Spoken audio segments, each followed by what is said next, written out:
Alrighty, I thought I was filming a lot of the process of putting that gas tank in there, but I wasn't because my memory card was dead. But from this angle you can see the tank. We're actually a little bit lower than ground level, so probably standing up, of course the back of the car's up in the air, you just about can't see the tank. You can see this little valve that comes out of the bottom of it, and but it's high enough in there I don't think it's ever going to catch on anything. I don't think that's going to be a problem.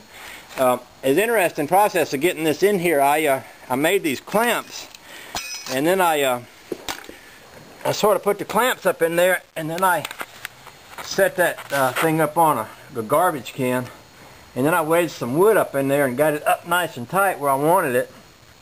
It's right up very close to the you know, it's as high up as it'll go, I guess is what I'm trying to say. I even took a couple little carpet pieces and put them between the tank and the body there, just in case it got too close. And I put some webbing that my dad had between the tank and this cross member.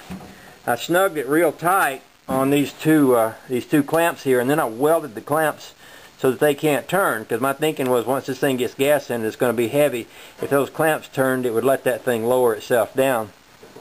I've decided I'm going to use this as a second gas tank, like a reserve tank. I got me two valves that I can put in the lines here so that I can cut the gas off to the individual tanks. As you'll remember, I had a 41 Chevy gas cap on this, so I'll have to remake the gas cap there. The gas line on that one comes into the far side over there, and I'm thinking I could stick this over a little bit above. I'll have to do some work to get that in there, and stick it up in that corner and get it kind of out of the way of my trunk space here. I've got a treasure out here in the trunk. I went to see Stan, and he had some leftover sheets of aluminum, and he sold me one. Oh, just look at that, hot rod folks, just eat your heart out right there. So I got that nice big sheet of aluminum, and I think that would be really honking to make my trunk area. So what I'm going to do, we want to use this car tomorrow. We're grandkids are coming over, and we're talking about making an Easter movie, and we're talking about using the car. So what I'm going to do is I'm going to go ahead and hook the gas line back up. I'm not going to have this tank hooked up today, because I'm going to have to do some fabricating to get that tank sat over there. But I figure if I put gas in the lines and then I cut them with a pipe cutter, one of those things you tighten up and turn around, it won't create any sparks. And if I put my cutoff valve under that tank, I can cut the gas off to it, cut that open, put a T in there, add that tank later on without any, real harm or danger. So, and that way I can make that a good job for another day. So I think that's what I'm going to do. I'm going to go ahead and hook this line into that down there, into the cutoff valve, and then get this thing down, put some gas in it. Oh, something else really cool.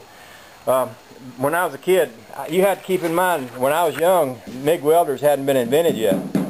And one of the things that people always said was you can weld tin cans together with a MIG welder. That's what people used to say when I was in high school.